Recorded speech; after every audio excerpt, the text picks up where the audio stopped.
Dans le Christ, Dieu réconciliait le monde avec lui. Il a mis dans notre bouche la parole de la réconciliation.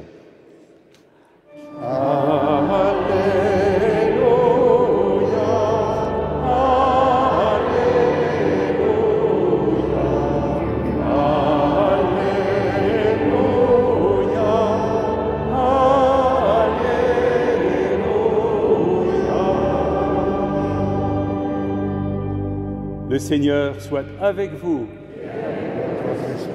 Évangile de Jésus-Christ selon saint Matthieu. En ce temps-là, Jésus disait à ses disciples : « Si ton frère a commis un péché contre toi, va lui faire des reproches seul à seul. S'il t'écoute, tu as gagné ton frère. S'il ne t'écoute pas, prends-en plus avec toi une ou deux personnes, afin que toute l'affaire soit réglée sur la parole de 2 ou 3 témoins. S'il refuse de les écouter, dis-le à l'assemblée de l'Église. S'il refuse encore d'écouter l'Église, considère-le comme un païen et un publicain. Amen, je vous le dis, tout ce que vous aurez lié sur la terre sera lié dans le ciel, et tout ce que vous aurez délié sur la terre sera délié dans le ciel. Et pareillement, Amen, je vous le dis, si 2 d'entre vous sur la terre se mettent d'accord pour demander quoi que ce soit, ils l'obtiendront de mon Père qui est aux cieux. En effet, quand 2 ou 3 sont réunis en mon nom, je suis là, au milieu d'eux. » Acclamons la parole de Dieu. Louange à toi, Seigneur Jésus.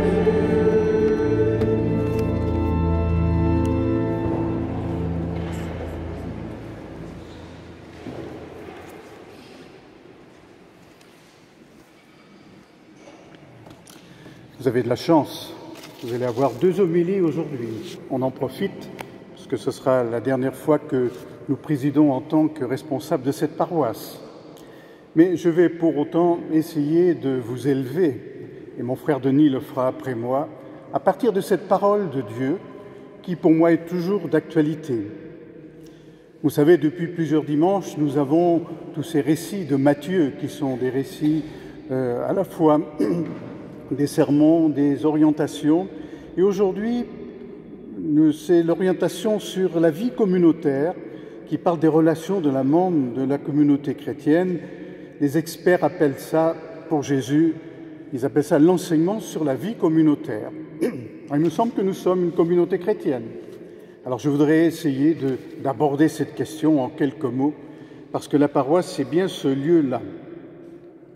Le Christ nous dit ce matin que la communauté ne doit pas ériger des barrières, elle doit toujours garder les portes ouvertes à la lumière allumée, entre nous.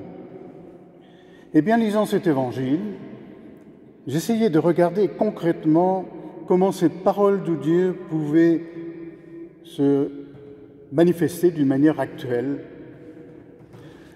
Voilà, depuis 10 ans, il y aura 10 ans le 26 septembre, je venais dans cette cathédrale au milieu des échafaudages pour devenir le responsable avec le frère Denis de cette paroisse.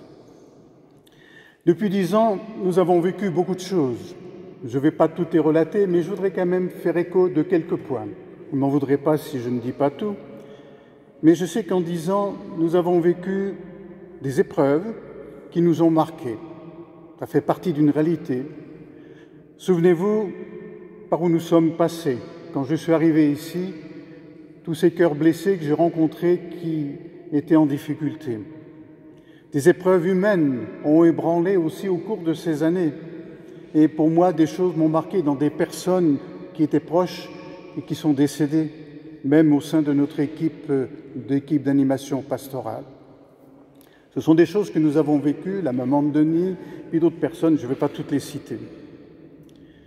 Et puis, les derniers mois, nous avons eu le Covid-19 qui aussi a mis à mal notre vie communautaire. Mais elle a été aussi source de belles choses qui se sont produites. Ce sont des réalités que nous avons portées ensemble. Je ne me suis jamais senti tout seul devant toutes ces réalités. Je dirais même pour tous ces grands moments dans notre paroisse.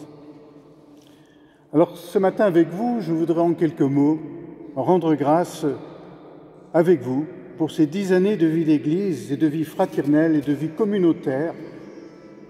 Je ne veux pas faire l'étalage des bons moments vécus avec mon frère Denis, parce que, nous aussi de temps en temps, ça discutait fort, mais nous avons toujours tenu et marché ensemble. Pour moi, c'est une réalité des premières, l'unité des prêtres devant une communauté, et c'était, je dirais, un grand réconfort, une grande joie. Mais je ne peux m'empêcher de rendre grâce pour ce chemin fait ensemble et pour tout ce qui a construit notre communauté depuis 10 ans. Je dirais en premier lieu, quand nous sommes arrivés il y a 10 ans, il y avait la mise en place de cette fraternité trinitaire. C'était un ovni qui venait d'extérieur, qui inquiétait beaucoup de gens. Il y avait des appréhensions. Dans votre part, on ne savait pas qu'est-ce qui allait se passer. Et puis au bout de 10 ans, je crois que chacun de nous mesure l'importance des signes évangéliques pour notre paroisse et pour notre diocèse que cette fraternité a créé, si bien que j'ai décidé moi-même d'en faire partie. Nous avons mis toute notre énergie pour fédérer des forces vives dans une seule paroisse, que notre communauté, nos différents clochers deviennent une seule paroisse que nous avons appelée les Saints Apôtres. Avec Denis, nous sommes reconnaissants pour votre capacité de vous renouveler face aux pratiques habituelles des uns et des autres. Effectivement, quand on est dans son clocher, son église, on croit que c'est toujours pareil. Et voilà que l'évolution de l'église et de notre société nous a permis de faire ces passages. Et je vous en suis reconnaissant parce qu'il y a eu beaucoup de volonté, beaucoup d'énergie, ce qui n'est pas évident. Et puis, je voudrais rendre grâce aussi d'avoir pu compter sur vous pour ces différentes aventures qui sont liées à la vie de notre communauté. J'en cite quelques-unes, et ne m'en voudrez pas, je ne les dis pas toutes, mais quelques-unes qui sont venues à la tête ce matin. Je pense, nous avions lancé les groupes Alpha. Pendant plusieurs années, nous avons vécu cela. Et puis, il y a eu les déambulations mystiques qui se sont créées. C'est des choses un peu nouvelles.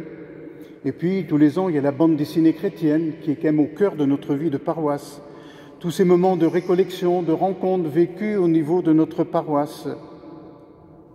Et puis, ces groupes de partage de la parole de Dieu. Il y a des groupes par-ci, par-là, les équipes liturgiques. Les gens se rencontrent pour partager et quelquefois transmettre aussi la parole de Dieu. Il y a des groupes de prière de renouveau, assurer la vie quotidienne, des accueils, des animations liturgiques de nos différents clochers, présence auprès des démunis et des migrants. Et puis dernièrement, il y a eu 2 événements qui nous ont marqués. Je vois mon frère Dominique qui est là, qui dans sa convalescence et dans sa maladie est venu nous rejoindre, son ordination il y a 1 an. C'était un très beau et grand moment. Et voilà qu'il sert son diaconat avec ce qu'il est aujourd'hui. Je rends grâce pour lui. Et dimanche dernier, c'était Maxime qui a porté notre vie communautaire et notre diocèse vers son sacerdoce. Voilà, j'en dis, il y aurait certainement beaucoup d'autres événements, mais ce matin, je voudrais que ce ne soit pas un élément de dire le Père Denis et le Père Mangui s'en vont. Voilà, nous avons vécu des choses, nous rendons grâce, la vie continue avec mon successeur, vous verrez encore de belles choses, et puis nous faisons partie d'un même diocèse, d'une même équipe, nous sommes toujours liés les uns aux autres, c'est ça qui est important. Voilà, tous ces événements ont permis de forger mon sacerdoce, du moins pour moi, au milieu de vous. Pour le Christ, la cohérence du groupe, l'amour de l'autre, c'est ce qu'il y a de plus important. C'est dans ce climat de réconciliation que le Christ nous invite à continuer à vivre cette correction et cette fraternité les uns aux autres. Denis, viens relever le niveau.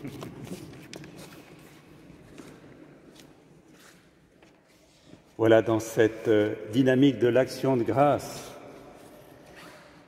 je voudrais m'arrêter juste un moment avec vous sur un verset important de l'Évangile qu'on vient d'entendre.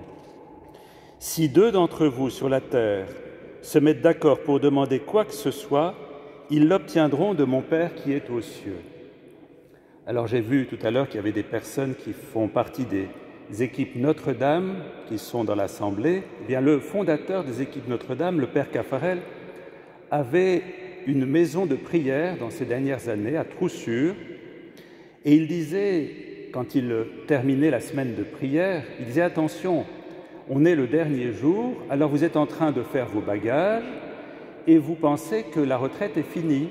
Alors, faites gaffe, parce que c'est à ce moment-là que le Seigneur donne le sandwich pour la route.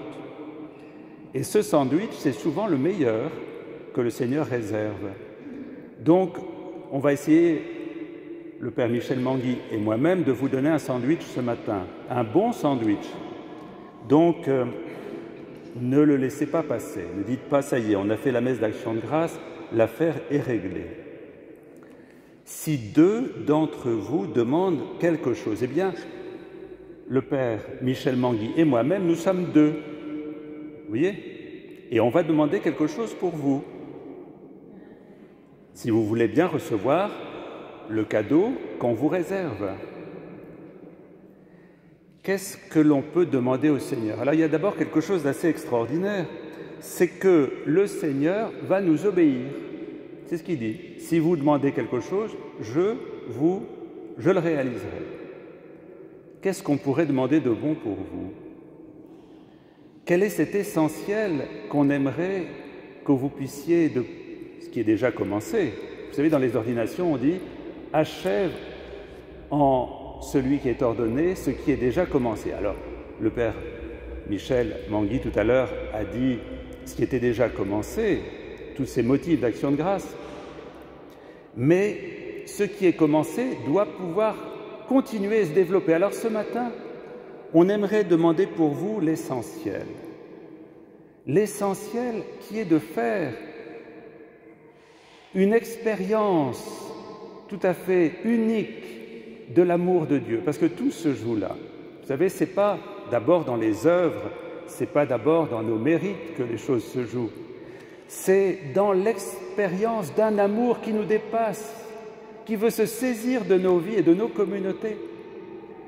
Une effusion de l'Esprit Saint. Voilà ce qu'on a envie de demander pour vous qui êtes nombreux là ce matin. Eh bien, vous en tant que personne, chacun et chacune d'entre vous, et vous en tant que communauté, que vous puissiez recevoir ici et maintenant une grande effusion de l'Esprit.